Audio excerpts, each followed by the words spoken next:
कलत्रं यशश्चारुचित्रं धनं मेरुतुल्यं मनश्चेन लग्नं गुरुरङ्घ्रिपद्मे ततः किं ततः किं ततः किं ततः किं कलत्रं धनं पुत्रपौत्रादि सर्वं गृहं बान्धवा सर्वमेताधिजातं मनश्चेन लग्नं गुरुरङ्घ्रिपद्मे ततः किं ततः किं ततः किं ततः किं षडङ्गादिवेदो मुखे शास्त्रविद्या कवित्वादिगद्यं सुपद्यं करोति मनश्चेन लग्नं गुरोरङ्घ्रिपद्मे ततः किं ततः किं ततः किं ततः किं विदेशेषु मान्या स्वदेशेषु धन्यं सदाचारवृत्तेषु मत्तो न चान्या मनश्चेन लग्नं गुरोरङ्घ्रिपद्मे ततः किं ततः किं ततः किं ततः किं क्षमामण्डले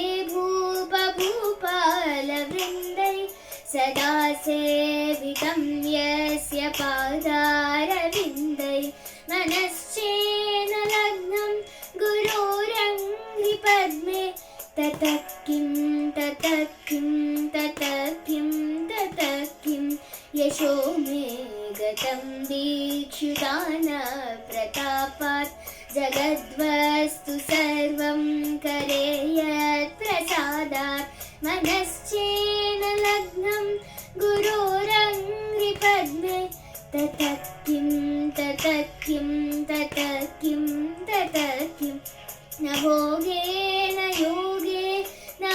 वाजिराजौ न कान्तामुखेनैव वित्तेषु चित्तं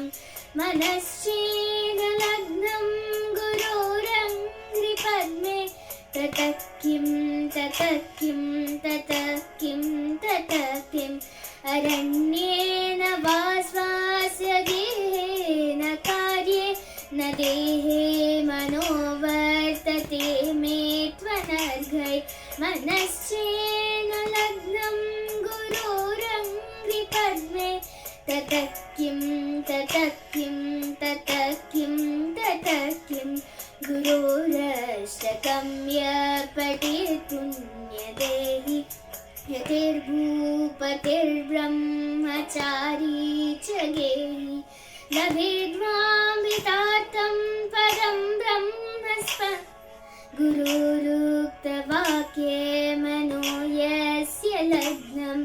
गुरोरुक्तवाक्ये मनो यस्य लग्नं गुरोरुक्तवाक्ये